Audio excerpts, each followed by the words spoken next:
शब्द साहित्य बनते हैं तो वे सिर्फ किताबों तक सीमित नहीं रहते, बल्कि आने वाली पीढ़ियों के लिए राष्ट्र की दिशा और पहचान तय करते हैं। इसी कड़ी में नोएडा स्थित मारवा स्टूडियो में 3 दिवसीय 11वें ग्लोबल लिटरेरी फेस्टिवल नोएडा 2025 के आखिरी दिन के पहले सत्र में राष्ट्रीय पहचान के निर्माण में साहित्य की भूमिका पर परिचर्चा की गई। दीप प्रज्वलन और गणेश वंदना के साथ कार्यक्रम की शुरुआत की गई। कार्यक्रम में देश विदेश से अतिथिगण ने अपनी उपस्थिति दर्ज कराई। इसमें doctor Sandeep Marwah festival president and chancellor art university of media and arts, Michael Paul cultural director embassy of Austria, Faisal Mahmood minister press high commission of Bangladesh, Sona Sharma प्रसिद्ध लेखिका, वंदना राग प्रसिद्ध फिक्शन राइटर, रवि वल्लूरी प्रसिद्ध लेखक, विवेक मिश्रा प्रसिद्ध लेखक, डॉक्टर उमापति दीक्षित प्रसिद्ध लेखक, सुशील भारती फेस्टिवल डायरेक्टर मौजूद रहे। कार्यक्रम में बुके भेंट कर अतिथिगण का स्वागत किया गया। डॉक्टर संदीप मारवा ने कहा, साहित्य वह शक्ति है जो शब्दों को विचारों में, विचारों को संस्कृति में और संस्कृति को राष्ट्रीय पहचान में ढाल देती है। यही कारण है कि साहित्य किसी भी राष्ट्र की आत्मा और उसका भविष्य दोनों होता है। वह मौजूदा अतिथिगण ने भी साहित्य पर अपने विचार साझा किए। बता दें कि कार्यक्रम में डॉक्टर सर्वपल्ली राधाकृष्णन फोरम का अतिथिगण द्वारा पोस्टर लॉन्च किया गया। साथ ही आर्ट स्कूल ऑफ एनिमेशन द्वारा डिजाइन रेंडर्ड पिक्सेल्स का पोस्टर रिलीज किया गया। इसी अवसर पर भाव रंग 62 लेखकों द्वारा किताब और साहित्य समय और दिशा 45 लेखकों द्वारा किताब का विमोचन किया गया। इसी दौरान कार्यक्रम में आए अतिथियों को उनके देश के क्यूजिन भी परोसे गए। कार्यक्रम के अंत में उपस्थित अतिथिगण को डॉक्टर संदीप मारवा द्वारा फेस्टिवल मोमेंटो और फेस्टिवल पार्टिसिपेशन सर्टिफिकेट देकर सम्मानित किया गया। साथ ही अन्य लेखकों को सर्टिफिकेट देकर सम्मानित किया गया। Yes, oh perfect. So it's great to be here. In Noida is fantastic. Marva Studios as always. We have a long-term cooperation with them, and we are going to bring the Mozart Choir next time. This literature event was absolutely stunning, and even we could taste by the school here of hospitality prepared schnitzels and cookies from Austria. So I have to say, keep on like that, and thanks to Dr. Marva, this is a good event. Thank you, bye-bye. You have to tell about the event, how did you like it and what was your like experience? Okay, so as I mentioned earlier that it's a pleasure, always a pleasure to come here in this institution because the way, because the whole arrangement of a literature festival inside an academic institution is, the idea is great, and I was a former journalist and I was a man of word and I have written day-to-day on a day-to-day basis, but I've never started writing my books because I feel like that writing a whole book is like a holy journey. You have to have like organized thoughts and everything. But then again, as I mentioned in the program, that literature is very sacred. It transcends boundaries. If you have love for words, if you have this love for finding beauty in literature, then it transcends boundaries, it transcends time and histories. And I hope that some great writers will come out from this festival and this institution. That's my aspiration. Thank you.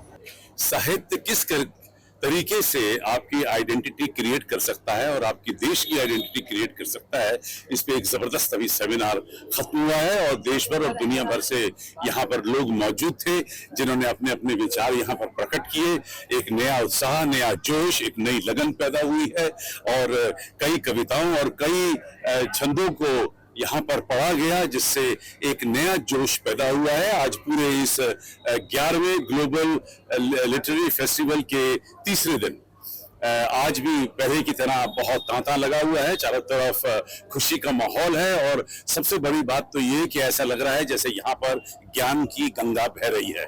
जिससे बात करो उसके ही मुंह से बहुत सारी ऐसी ज्ञान की बातें निकल रही हैं और जिस चीज को मैं चाहता था वो माहौल यहाँ पर आज तीसरे दिन में नजर आ रहा है, जहाँ हर शख्स सोचकर बात करने की कोशिश कर रहा है, हर लोग एक अच्छी बात बोलने की कोशिश कर रहे हैं और यही हमारा शायद तात्पर्य था, मकसद था इस ग्लोबल लिटरेरी फेस्टिवल का। अभी चंद मिनट पहले हमने साहित्य, समय और दिशा और भाव रंग 2 कविताओं का विमोचन किया है और एक में हम लोगों ने तमाम राइटअप्स उनको बटोर कर उन कहानियों को, लेखों को जोड़ा है और दूसरी किताब में हम लोगों ने बहुत सारी कविताओं को छापा है। जब हमारी राइटर्स एसोसिएशन ऑफ इंडिया की मीटिंग हुई थी, वहां पर मैंने अनाउंस किया था कि हम लोग लिटरेरी फेस्टिवल के आने तक 2 किताबें छापना चाहते हैं, और मुझे खुशी है कि वो दोनों किताबें आज छप के तैयार थी और आज इस बड़े मंच से राष्ट्रीय और अंतर्राष्ट्रीय स्तर के ऊपर लॉन्च हुई। तकरीबन 62 राइटर्स को हमने इसमें फिर से एक बार चांस दिया है, और इसी मंच से ये भी अनाउंस किया है कि जो शख्स ये समझता है कि वो लिखना जानता है और कविताएं लिख सकता है या लेख लिख सकता है, कहानियां लिख सकता है, वो हमें संपर्क करे।